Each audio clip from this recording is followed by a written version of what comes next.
difficult to think of a fight that we've done in the recent times where tactics is spoke about so much that so much is there to be discussed. Yeah, well, I think it was so obvious from the first fight that, you know, tactically they got it wrong. You know, they boxed with the boxer and they got it wrong. So, you know, it's clear to, I think, everyone that this time he can't afford to do that. He's got to take the fight to Usyk.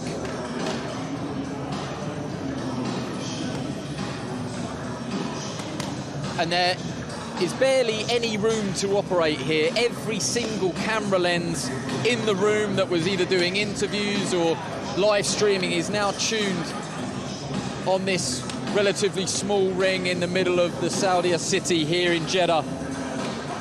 The rematch for the IBF, WBA and WBO heavyweight titles, and this week the Ring magazine added to the mix as well as Tyson Fury vacates. The countdown on now. Just hours until everybody decamps just down the road to the King Abdullah Sports City Arena, Saturday night. That's the arena, the Sports City Arena. Sounds very generic. Welcome. We got a lot to go over in this next hour or so, give or take. But first, we're going to start off with earlier today, or, you know, a few hours, not even a few hours ago, about 5-6 hours ago, before I started filming this or recording this, there was the media workout in Saudi Arabia for Oleksandr Usyk versus Anthony Joshua 2. Usyk, the WBA Super, IBF, WBO heavyweight champion of the world, going to be taking on Anthony Joshua, former two-time unified champion. It's going to be on the Zone. We do finally have a stateside broadcaster. They announced it on early yesterday morning. It's going to be on the Zone under your subscription. 21 here in the States. It's going to be $22 if you don't have the Zone. I believe they've already went up from $100 to $150 a year if you get the yearly subscription. Thank you for the super chat, Prada. Prada Pierre says, I think it will read still for Usyk by unanimous decision. Yes.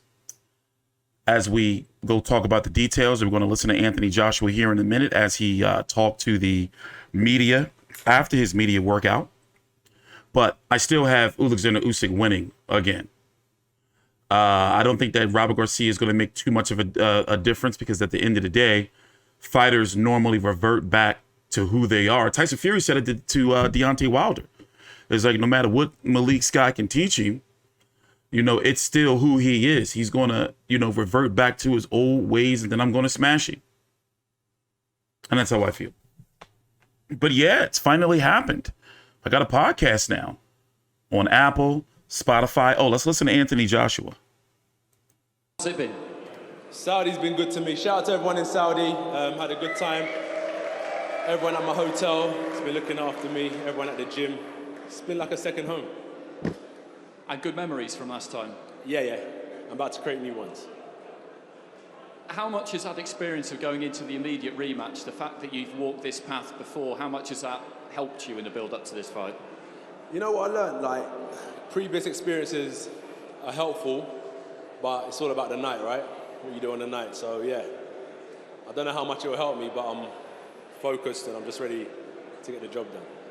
But you've always shown a great ability to adapt and learn quickly during your career. How much did you learn at Spurs last September? Well, I feel like one of my main strengths is I'm a quick learner, I'm a sponge. But ultimately, right, aside from all the learning and stuff like that, it's a fight. It's a fight, that's it. Whoever throws the most punches and lands the most punches wins. That's all that matters, isn't it? Everybody keeps talking about how you need to do this and that and do things differently. For you, is it a case of showing us something new, or is it a case of getting in there and showing everybody who you've always been? Do my best. Just doing my best. And that's all I can do. Okay, I've got to ask you for a prediction. It's the law. What's everyone saying? Inshallah. We're going for a knockout. Thanks very much. Good luck on the weekend. I mean, not as cringe as it usually can be from Anthony Joshua when he does interviews. You know, me personally, I kind of miss the landlord. But for those who didn't see this media workout earlier, I guess we should go listen to Eddie Hearn a little bit. Not too much, but let's go listen to a little bit of it. But I'm a massive AJ fan. I just see a guy putting a lot of pressure on himself.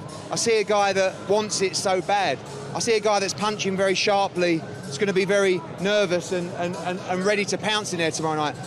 Saturday night, sorry. I just feel that he's going to do everything right and he's going to let those hands go. And if he lets those hands go, I really believe he wins this fight. You know, I said to him, and I've said before, by the time that bell rings at the end of the 6th round, I want this fight over, or I want Oleksandr Usyk physically in a place that he wishes he will never return to. If you let this man get into his rhythm, you have no chance of winning this fight. And that's what happened in the first fight. 6th round passed, Usyk gets better and better, he figures you out, and before you know it, you're sitting back in the changing room.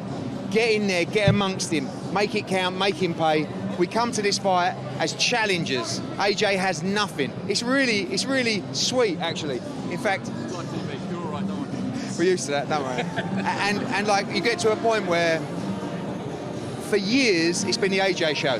Let Usyk be the champ. Let him be pound for pound #1. You know, when you stand there and you're looking in the other corner, and I'm looking over and I'm seeing all those belts, there's another one. This is wild. This is wild.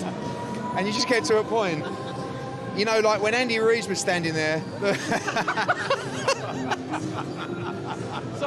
Someone's turned the lights out in it. No, please don't. Please don't. We've been there once before. Can I just ask you? You're a tremendous motivator. There's AJ with Evander. Speeches that we've seen. Anthony Joshua with Evander Holyfield. I mean, what a meeting of tremendous former world titles. I mean, so that is a great selfie, isn't it? I mean, can I just ask you? You will have seen some of those quotes from AJ in the build-up to this. I think it was with Savage Dan and your partners at JD Sports. He said, if you would do anything different, what would you do? He said, I would believe that I can win. And that, I think that's quite staggering when you think about the size of AJ and the brand and everything like that. He perhaps gave Usyk too much respect and got the tactics wrong, tried to box him, that he took all the headlines to heart, but he didn't fundamentally believe that he could win. The conversations that you've had and the conversations that you will have just before that dressing room door opens and he makes that ring, will you be saying, believe in yourself? You've had an immediate rematch before, you know you can do it. It's not just about believing you can win, it's about believing how you can win. And with AJ, you know, some fighters, you talk about those motivational speaks, you can sit down with a fighter and say, get out there and do this, but if you don't, in your mind, know how you're going to do it, AJ's a bright guy, he's an intelligent guy, he needs to understand how he wins the fight, and he does now. And I think with Oleksandr Usyk, mentally, you can be drained in the fight before you're even in the ring, because you look at the mastery, you look at the wizardry of Oleksandr Usyk, and you're in there and you're looking at his feet, and look at Bellew. Remember that fight? 6 rounds in, he's doing well, and then he just said, I was exhausted. I was looking at his feet, and AJ didn't know what to expect in that first fight. I believe those 12 rounds that he shared with him will really help him here. They would have helped him digest the information, taken that on board, and worked out with Robert Garcia and Angel how to overcome that. Now, that's easier said than done. This is the pound for pound #1. But trust me, I'm so much more confident him having done 12 rounds with him than going in and trying to just listen to people going, wow, this guy's so good. Wow, his footwork. Wow, his engine. And I think that's a good point. But something interesting there was, you know, did he sort of hint at, and AJ sort of hint at, that he wasn't confident going into the first fight? I mean, I can understand why. You know, and I do remember, somebody let me know in the comments so I can read it out, how much of a favorite was AJ in the first fight? Because flat out, I just said straight from the beginning, you know, listen, I know Oleksandr Usyk, I've watched all of his fights. They're all available online. I've been studying him. I covered his whole run through the World Boxing Super Series. I said, he's good. You know, if he can take a punch, which he's shown us in the past that he could against Miras Briedis and the likes. Miras Briedis just damn near knocked Jai Opetaia, the new IBF cruiserweight champion of the world, jaw off, breaking it on both sides, 2 different sides. So he's got some power. So the question was for me, how could Usyk deal with the power? And defensively, as you can see, and I've said it before, way before the Usyk, Joshua Usyk won, was that he is a heavyweight Lomachenko. You know, once he, as they say on ESPN, downloads that data, we don't really know what happened during the night of Teofimo Lopez and Loma. They had bad Wi-Fi in there, you know. Took them a little bit of time to get the data. But what we've learned about Oleksandr Usyk, they fight, you know, the same, except, you know, Usyk is the southpaw and bigger. And he is good. He can box. And now he's put on the weight. It looks like he's put on some weight. For example, let's go look at his box rec here. Let's just go take a little gander. All right. Oleksandr Usyk, 19-0 with 13 KOs, 35 years old, 6'3". I met him in Philly at Alexander Volzdik versus Artur Beterbiev for that unified fight for that IBF and WBC title. He is 6'3". I'm about 6'3". We're about the same height. He came in for the first fight at 221 and a quarter. For the Derek Chisora fight at 217. For his first official fight, campaigning at heavyweight, he came in at 215 against Chaz Witherspoon. That was back in October of 2019. And then before that, his last fight at cruiserweight was against Tony Bellew at 198. So a lot of people were concerned about the size, but as we saw, Anthony Joshua wasn't fighting like a 6'6" fighter. You know, he was down to Oleksandr Usyk's level. And what I'm guessing he's doing is when he brought in Robert Garcia, he wants to go to the body. He wants to be more aggressive. And he said in a recent interview that was posted on a Boxing Scene a couple of days ago, was that he didn't basically want yes men in his corner. He wanted like more detail and focus in his training. For example, he would say, like, a McCracken would say, all right, yeah, whatever, you're doing good, to where Robert Garcia and his team would break things down. Like, all right, you know, you want to jab more, but then you want to, you know, like really pop out the jab, like, you know, like more focus. But Robert Garcia is known for being a trainer of pressure fighter power punchers, if that makes sense. Marcos Maidana, Jose Zito Lopez, even his brother, Mikey Garcia. So you would think that, well, Joshua's got to go to the body. And by what we've seen by this media workout, if you didn't get a chance to see it, he ain't look good. And I'm thinking his mind games. For example, I'm going to play a little bit for you before we head over to look at Usyk's part. You know, you can tell he just was, you know, like hamming it up out there. But thank you for joining the show. It is official.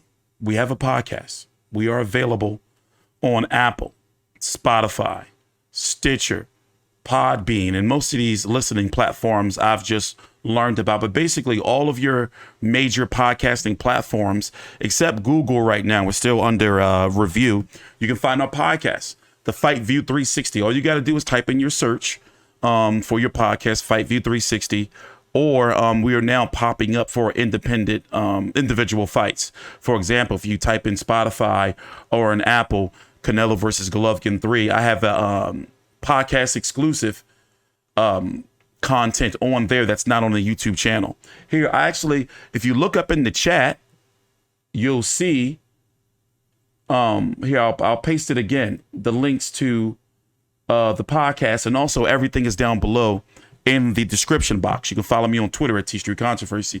So yeah, there is a podcast exclusive content, and we're uploading our first interview tomorrow, and then I got a big interview coming in September. I had no real interest in doing interviews on YouTube, but on podcast radio form, I'm definitely going to do it. It's FightView360, one word. Just, you know, all one word, as you can see. Just FightView360. Type all that in. But here's some details about Usyk versus Joshua 2. For one, for those who don't know, it's going to be on the Zone this weekend. And since it's in Saudi Arabia, normally UK cards start at 2 p.m. Eastern, you know, if they're in the UK. But since they're in Saudi Arabia, it's going to be starting at 12 p.m. Eastern. For example, it's 6:30 here right now, just outside of Philadelphia on the East Coast, August the 16th, 2022. Alexa, what time is it in Saudi Arabia?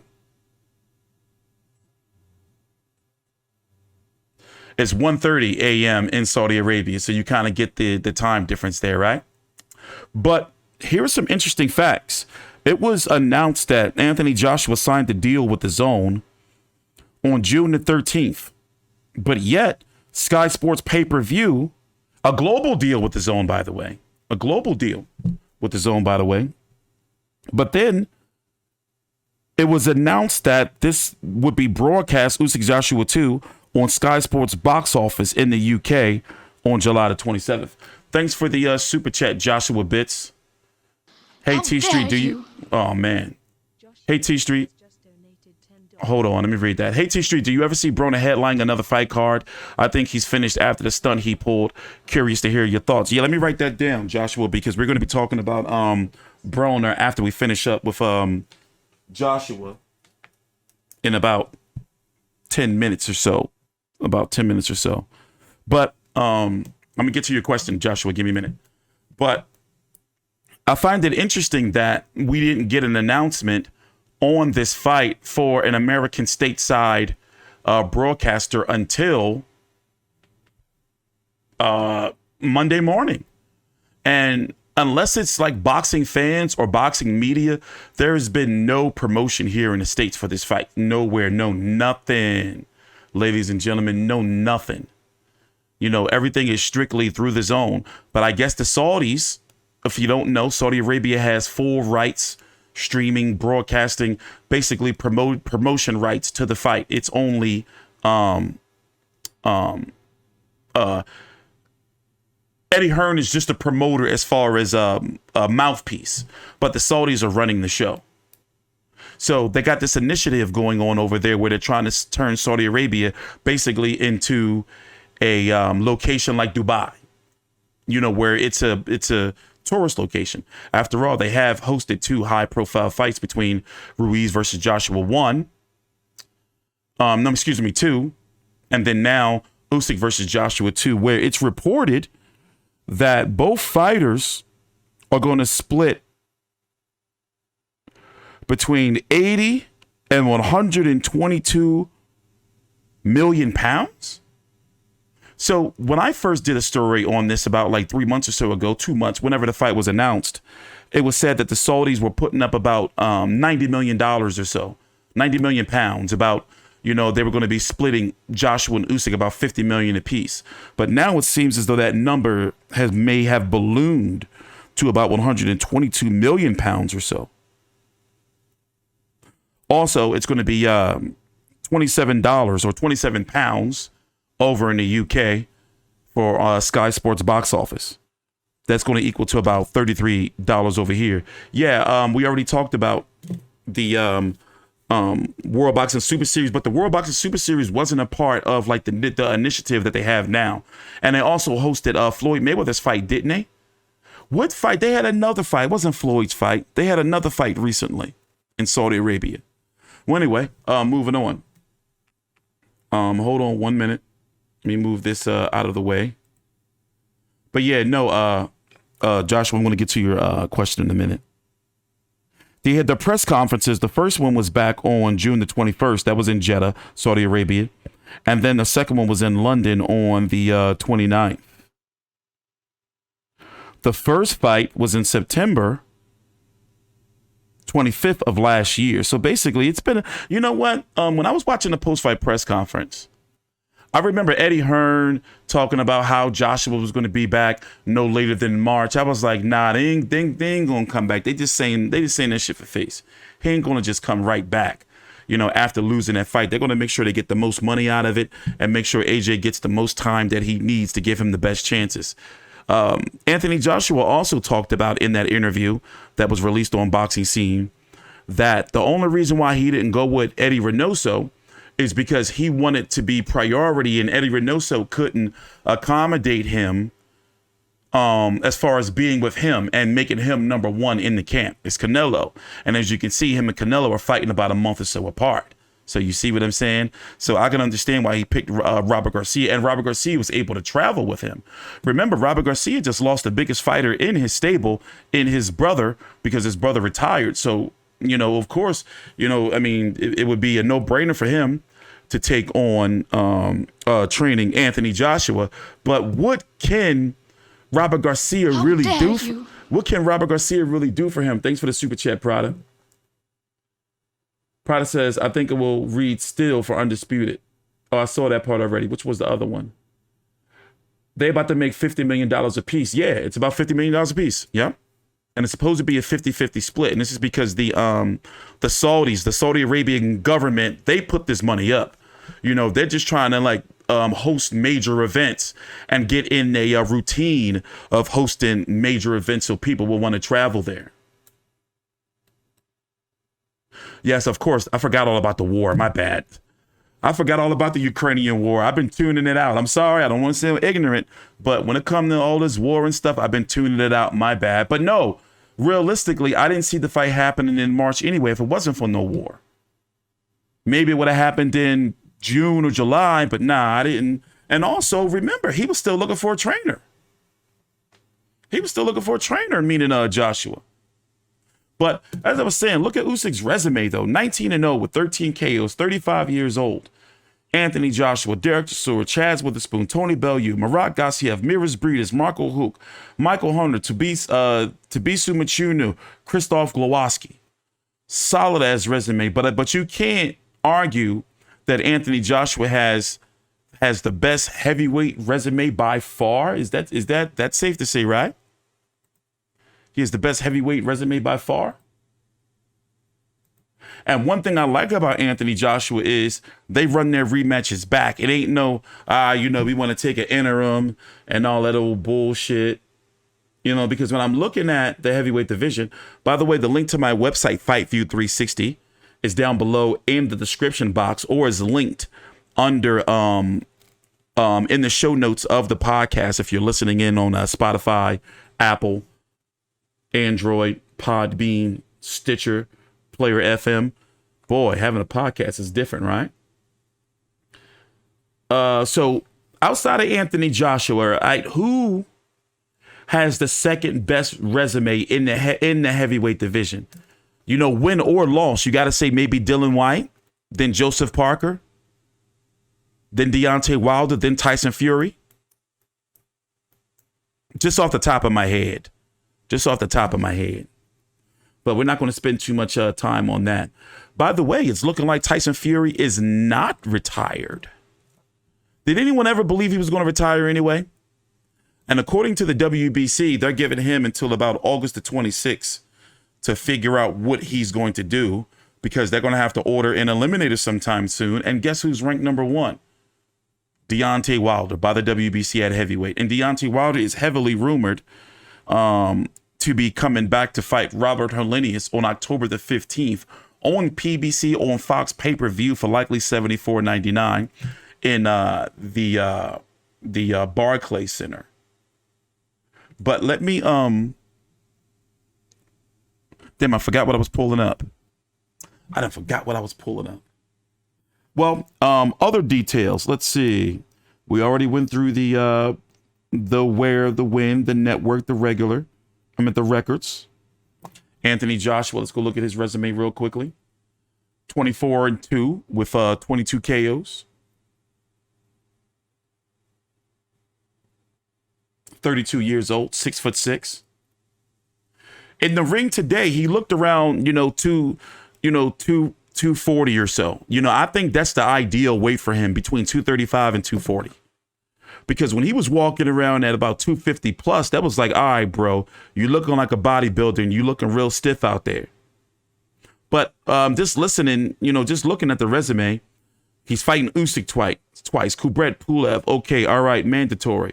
Andy Ruiz twice. Oleksandr Usyk. By the way, the Andy Ruiz rematch was the best performance of his career, in my opinion. But it depends on how you look at Andy Ruiz, because Andy Ruiz came in heavier, wasn't really focused. But still, I'm going to say that's the best Anthony Joshua look to me. That was that big fight in Saudi Arabia, that rematch. So you had Usyk twice, Kubrat Pulev, Andy Ruiz twice, Oleksandr Usyk, Joseph Park, Carlos Takam, Vladimir Klitschko. Eric Molina was still a solid name, really good back then. Dominic Breazeale was undefeated, and the Prince, Charles Martin, was undefeated, and then beat Dylan White when he was undefeated.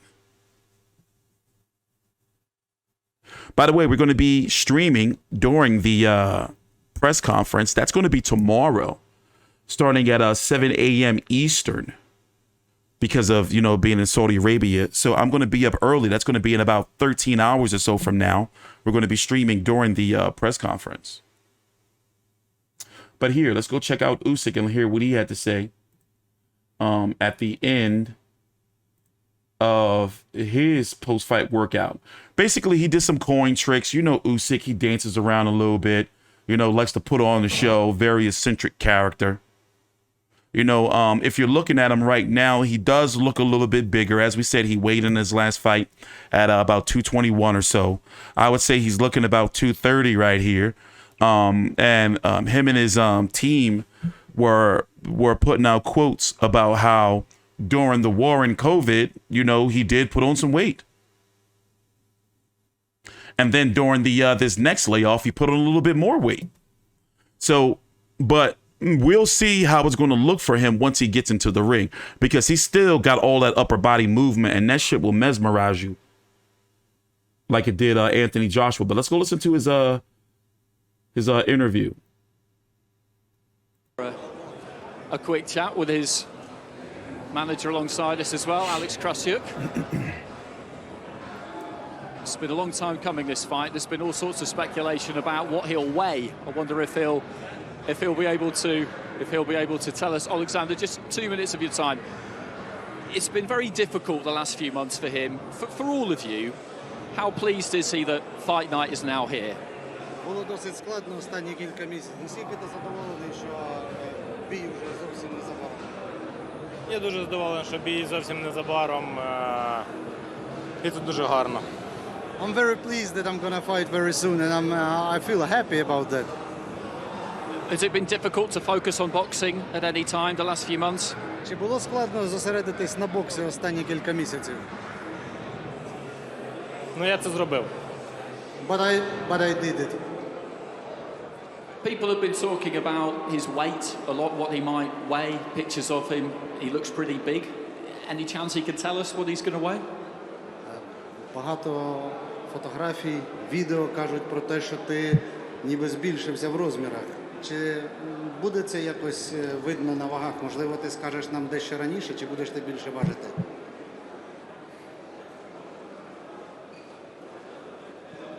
I think he's asking me to guess, which I'm not sure I could really do. You'll see it on the scales. How much did he learn from that first fight with Anthony Joshua? How much did he learn about Anthony Joshua in that first fight? Як багато ти вивчив про Ентоні Джошуа в першому поєдинку? Я за ним 10 років спостерігаю. I've been watching him for 10 years already.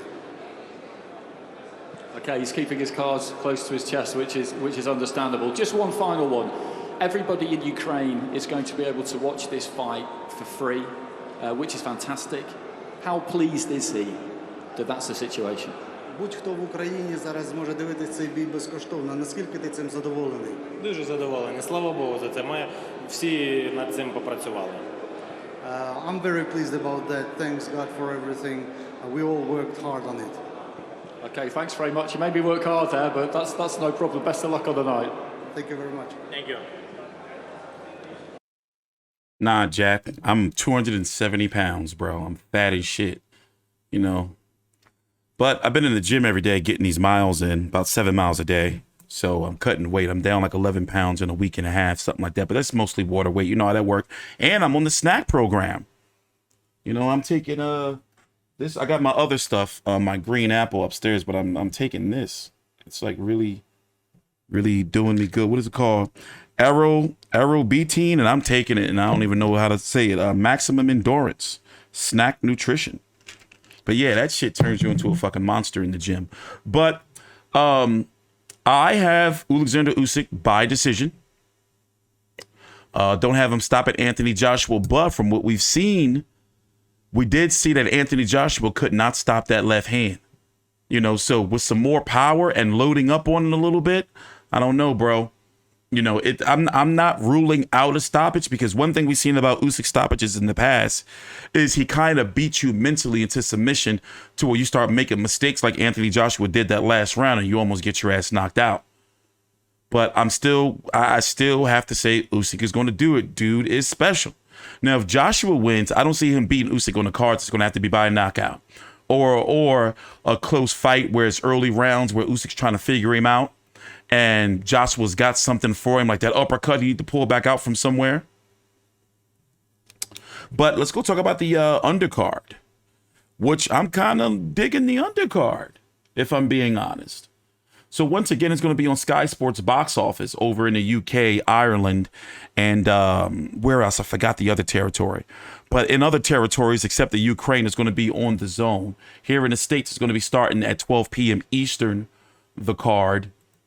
And if you're in the Ukraine, you get to watch for free. Guess where you get to watch for free at? On YouTube. So if you got a VPN, you cats can go on the YouTube. Yap, I'm on that Victor Conti. But here's the undercard. You got a Callum Smith versus a Matthew Bully. Listen, I don't know how to pronounce this cat's name, but I do know his first name is Matthew, and he's a Frenchman. You can just look at the spelling and tell that he's French. This guy right here, 21-1 with 12 KOs, 33 years old. Basically, keep busy, stay busy fight for Callum Smith to be on the card. Former World Boxing Super Series winner himself at 168 pounds until he got his arm beat up by Canelo. 28-1 with 20 KOs. He is the last remaining Smith fight. Oh, no, you got Liam still fighting. Okay. Who else? You have Andrew Tabiti taking on James Wilson. Andrew Tabiti was in the World Boxing Super Series. He got knocked out by Junior Dorticos. I covered that, World Boxing Super Series Season 2, and which Dorticos will go on to win. No, wait, Breedis won. Didn't he meet Dorticos in the finals? I don't remember. Fighting a James Wilson, 7-0-1. It's going to be at a heavyweight. Tyrone Spong was supposed to be on the card, but we don't know what happened to him. You got Badu the Draw Jack taking on a Richard Popeye Rivera. Badu Jack, 26-3-3 with 16 KOs, 38 years old from Sweden. I didn't know he was that old. I'm not saying he's old, but I'm just saying I didn't know he was 38. I thought he would have been like at least 35 or something, you know? But he is back fighting a Richard Rivera. Richard Popeye the Sailor Man Rivera, 31 years old, 6 foot, 21-0 with 16 KOs. Nobody of note on the resume. I mean, for fuck's sake, just look at the resume. His last fight was a guy at 40-28, 11-17, 24-26, 4-10, 13-30. This is disgusting. Okay, no more to see here. We know what kind of fight that's supposed to be. You have Ramla Ali. She's growing on me. I ain't like her at first. I thought she was cringe too. 6-0 with 1 KO. 32 years old, 5'7", competing at the 122-pound division. Taking on a Crystal Garcia Nova. 10-2 with 10 KOs. Whoa, okay. Dominican Republic, you don't hardly see that in a women's boxing record. You know, a 100, like 10-2 with 10. Who's she been knocking out? Okay, so she lost her fight against an undefeated fighter. She knocked out some girl that was in her debut. She knocked out a girl that was 0-9. She lost to somebody who had somewhat of almost close to a positive record. Knocked out somebody who's 3-14. Knocked out somebody who's 14-27. Okay, this is shenanigans I see here. Whoever her promoter is or manager, they did this. Look, come on. If this ain't some record patent shit right here, it's women's boxing, but still, they ain't slick. Look. I'm looking at those KOs, and her first 5 opponents had a combined 2 wins. And what? Damn near 50 losses. I knew something had to be up. See, women's boxing's come so far. Well, anyway, that's the card. You know, the card of note. Usyk versus Joshua. Callum Smith versus Matthew. Felix Hergovitz versus CCP Zheli Zhang. Felix Hergovitz, the Croatian sensation. 6'6", 14-0 with 12 KOs. A lot of fighters been fearing him. Him and Zhilei Zhang was supposed to fight earlier this year on Canelo versus Bivol, but his father died. Prayers to him and his family. No real credible names on the record outside of Rydell Booker, but depends on how you look at that. Eric Molina, but mostly Amir Mansour, Kevin Johnson, but mostly because nobody's been wanting to fight him. But you got Big Bang Zhilei Zhang, or you know what sounds better? Zhilei Big Bang CCP Zhilei Zhang. Got a ring to it. 24-0-1 with 19 KOs. The 39-year-old Chinaman. Southpaw. Dynamite. WMD. Nuclear war in that hand. Knocked the shit out of Scott Alexander. I watched that fight, and Craig Lewis. A lot of people felt that draw he got against Jerry Forrest, he should have lost. But this is going to be a good heavyweight fight. Definitely a good heavyweight fight. By the way, if you're listening to this on Apple or Spotify, please be sure, or any podcasting listening platform, please be sure to give a review. And if you're watching on YouTube, take your time out, like the video and subscribe. I'm not doing this for my health. At least you can do is drop a like. We're going to be here on Saturday streaming during the main event of Usyk versus Joshua. You know, in between round, brief, legal, fair use highlights. And then also I'm going to have a podcast exclusive recap on your podcast listening platforms sometime that Monday, likely early that Monday morning.